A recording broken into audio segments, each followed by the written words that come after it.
welcome to the Deep Dive. Today, we are extracting the critical insights from a number of sources, detailing just an absolutely explosive situation with the Toronto Maple Leafs. Yeah, it's turmoil. The context for you here is really critical because what we're seeing, according to multiple reports, is a situation that's just out of control. Completely. After another really brutal loss, the feeling around the club is the worst it's been in the regular season for a very, very long time. And there was that hope, right, that one comeback win a few games back might be the spark, but it vanished. And now all these reports of dysfunction are bubbling up. And that's exactly what we're digging to. We're looking at information from reports that have surfaced, particularly those cited by the veteran Sportsnet journalist Nick Capreos. Right. And the summary is, well, it's grim. We have quotes showing a massive disconnect between the coach and his star players. Finger pointing is happening everywhere. Internally and externally, it's not just about losing games anymore. This feels like something bigger. It really does.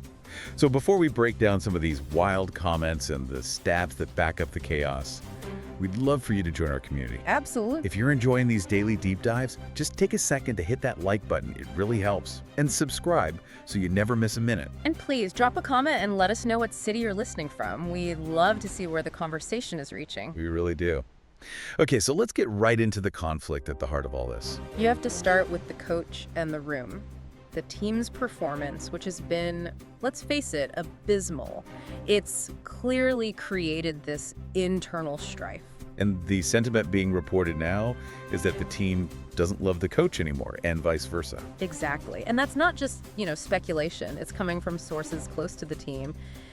Some are even saying the way they're playing, it looks deliberate. Deliberate how? Like they're trying to get their coach and maybe coaching staff fired.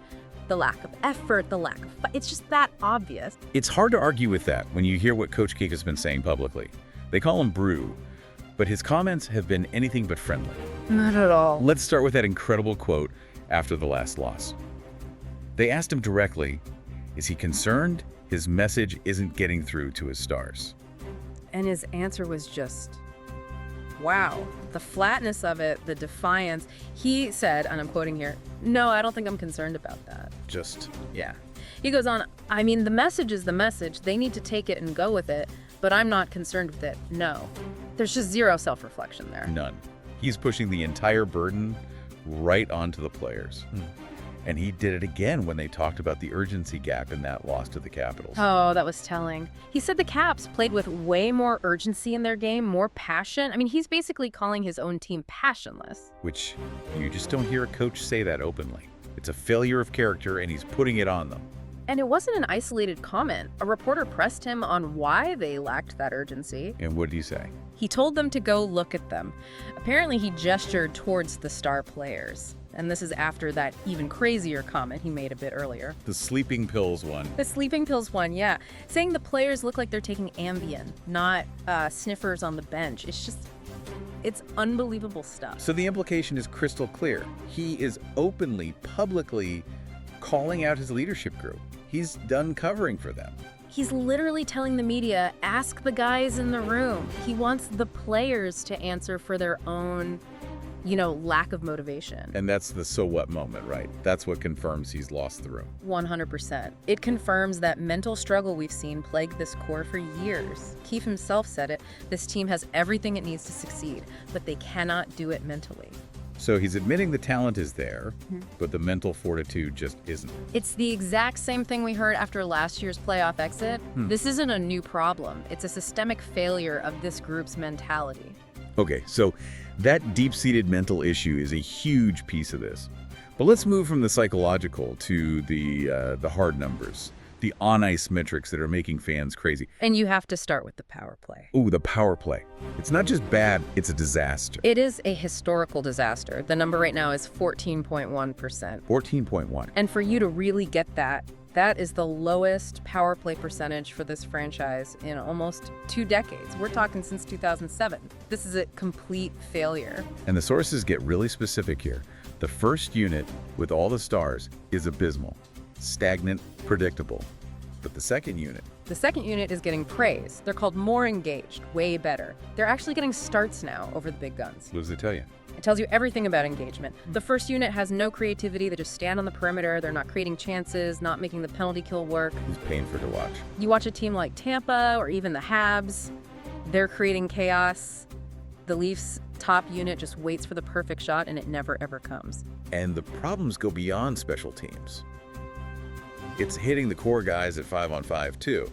I mean, let's talk about Morgan Riley. In one of those recent losses, his possession time was 36%. 36. And you need context for that number to understand how bad it is. That means when Riley, an offensive driver, was on the ice, the other team had the puck 64% of the time. That's shockingly bad. It ranked him second to last in the entire league for that game.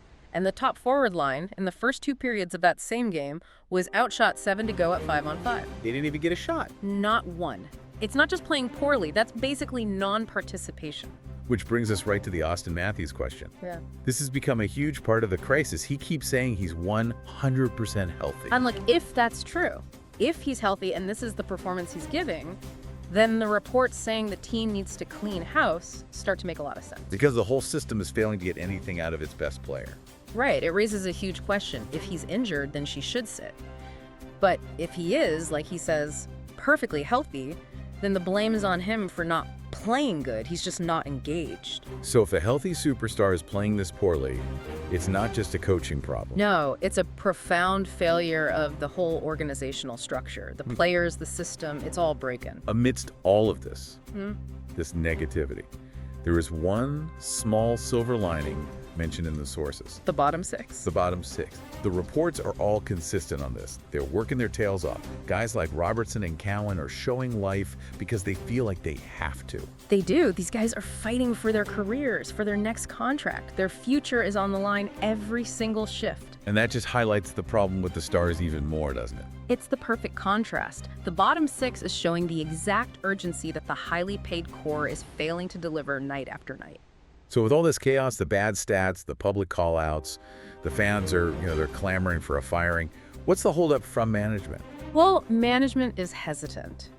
And there are financial and political reasons for that. You have to remember the Mike Babcock firing. They were paying him for years after he was gone. For 4 more years, that leaves a scar. It creates a kind of institutional paralysis.